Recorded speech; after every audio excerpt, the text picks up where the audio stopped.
নমস্কাৰ বন্ধু বান্ধৱীসকল, এই মুহূৰ্তত আপোনালোকলৈ লৈ আহিছোঁ এটি গুৰুত্বপূৰ্ণ ভিডিঅ'। অসম লোক পৰীক্ষা নিযুক্তি প্ৰক্ৰিয়া তহত উপায় প্ৰতিৰোধী ব্যৱস্থা আইন 2024 ইতিমধ্যে গৃহীত হৈছে আৰু পৰীক্ষা দিবলৈ যোৱাৰ আগতে আপুনি এই ভিডিঅ'টো এবাৰ চাই ল'ব লাগিব। আপুনি পৰীক্ষা দিও বিপদত পৰিব পাৰে। পৰীক্ষাত যদি আপুনি অসৎ কাৰ্য ৰূপায়ণ কৰিছে তেতিয়াহ'লে আপোনাৰ বিপদে বা লগ নেৰা হ'ব। আপোনাৰ ইমান কি পৰিমাণৰ শাস্তি হ'ব আপুনি ইয়াতে দেখিব পাইছে যে আপোনাৰ শাস্তিটো বিচাৰযোগ্য হ'ব পাৰে, জামিনবিহীন হ'ব পাৰে আৰু অমীমাংসীয় হৈ থাকিব পাৰে।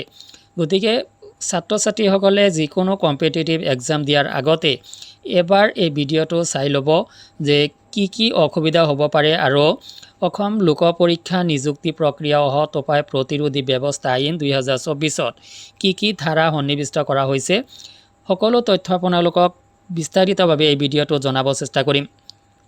অসম লোক পৰীক্ষা নিযুক্তি প্ৰক্ৰিয়া তহত উপায় প্ৰতিৰোধী ব্যৱস্থা আইন 2024 নিযুক্তি প্ৰক্ৰিয়াত স্বচ্ছ আৰু নিকাযোগ্যজনৰ নিশ্চিত নিয়োগ। আজি অসম এনে এখন ৰাজ্য য'ত প্ৰতিগৰাকী কৰ্মচাৰীয়ে শিৰ উচ্চ কৰি ক'ব পাৰে যে তেওঁ মেধাৰ ভিত্তিত নিৰ্বাচিত হৈছে। শিক্ষা দীক্ষা আৰু অৰ্জিত গুণৰ বাদে আন কোনেও চৰকাৰী চাকৰি লাভৰ ক্ষেত্ৰত তেওঁক সহায় কৰা নাই। মুখ্যমন্ত্ৰী ডক্টৰ হিমন্ত বিশ্ব শৰ্মা। নিযুক্তি পৰীক্ষাত অসৎ উপায় অৱলম্বনৰ ক্ষেত্ৰত এতিয়া কঠোৰ শাস্তিৰ বিধান। অসৎ উপায় প্ৰতিৰোধ তথা স্বচ্ছ আৰু নিকা নিযুক্তি প্ৰক্ৰিয়া নিশ্চিতকৰণৰ অৰ্থে অসম চৰকাৰে প্ৰণয়ন কৰিছে কঠোৰ আইন। উদ্দেশ্য: নিয়োগৰ বাবে অনুষ্ঠিত ৰাজ্য চৰকাৰ, স্বায়ত্তশাসিত সংস্থা অথবা কৰ্তৃপক্ষ, পৰিষদ অথবা নিগমৰ অধীনত পৰীক্ষাত স্বচ্ছতা নিশ্চিতকৰণ। পৰীক্ষাৰ পূৰ্বে প্ৰশ্নকাকত ফাদিল কৰা, নিজৰ লগত ৰখা, বিক্ৰী কৰা, সমাধান কৰা, প্ৰশ্নকাকত খোলা আৰু পৰীক্ষাৰ সময়ত সহায় কৰা আদিৰ দৰে অসৎ উপায় নিষিদ্ধকৰণ। পৰীক্ষা প্ৰক্ৰিয়া পৰিচালনাৰ ক্ষেত্ৰত স্বচ্ছতা তথা নিৰপেক্ষতাৰ প্ৰতিশ্ৰুতি। প্ৰশ্নকাকত সম্পৰ্কীয় গোপন তথ্যৰ প্ৰচাৰ প্ৰতিৰোধ। আইন উলংঘন হোৱাৰ কাৰ্যসমূহ: অকৰ্তৃত্বশীলভাৱে প্ৰশ্নকাকত অথবা OMRCত হস্তগত কৰা, প্ৰশ্নকাকত সম্পৰ্কীয় গোপন তথ্যৰ আদান প্ৰদান কৰা, লোক পৰীক্ষাৰ সৈতে জড়িত কোনো লোকে নিজ কৰ্তব্য ব্যতিৰেকে আন কোনো ক্ষেত্ৰতে পৰীক্ষাৰ সৈতে জড়িত তথ্য ফাদিল কৰা অথবা ফাদিলকৰণত অৰিহণা যোগোৱা, পৰীক্ষা কেন্দ্ৰত অকৰ্তৃত্বশীল ব্যক্তিৰ প্ৰৱেশকৰণ, নিযুক্তি পৰীক্ষাৰ বাবে অনুমোদিত পৰীক্ষা কেন্দ্ৰৰ সলনি আন স্থানত পৰীক্ষা অনুষ্ঠিতকৰণ, লোক পৰীক্ষাৰ ক্ষেত্ৰত ষড়যন্ত্ৰমূলকভাৱে অসৎ উপায় অৱলম্বন অথবা পৰিকল্পিত অপৰাধ সংঘটিতকৰণ। পৰীক্ষাৰ্থীৰ ক্ষেত্ৰত পৰীক্ষাত নকল কাৰ্যত লিপ্ত পৰীক্ষাৰ্থী: যদি কোনোবাই পৰীক্ষা কাৰ্যত নকল কৰে তেতিয়াহ'লে তেওঁৰ কি হ'ব? 3 বছৰ পৰ্যন্ত কাৰাদণ্ড আৰু নিম্নতম 1 লাখ টকা জৰিমনা। জৰিমনা আদায় দিব নোৱাৰিলে 9 মাহ কাৰাদণ্ড। ধাৰা 10(1)। কুচক্ৰ আৰু নকল: 10 বছৰ পৰ্যন্ত কাৰাদণ্ড আৰু 10 কোটি টকা পৰ্যন্ত জৰিমনা। ধাৰা 10(2)। নকল কাৰ্যত লিপ্ত বুলি প্ৰমাণিত হ'লে ভৱিষ্যত পৰীক্ষাৰ্থীয়ে 2 বছৰৰ বাবে কোনো নিযুক্তি পৰীক্ষা দিব নোৱাৰাৰ ব্যৱস্থা। ধাৰা 11।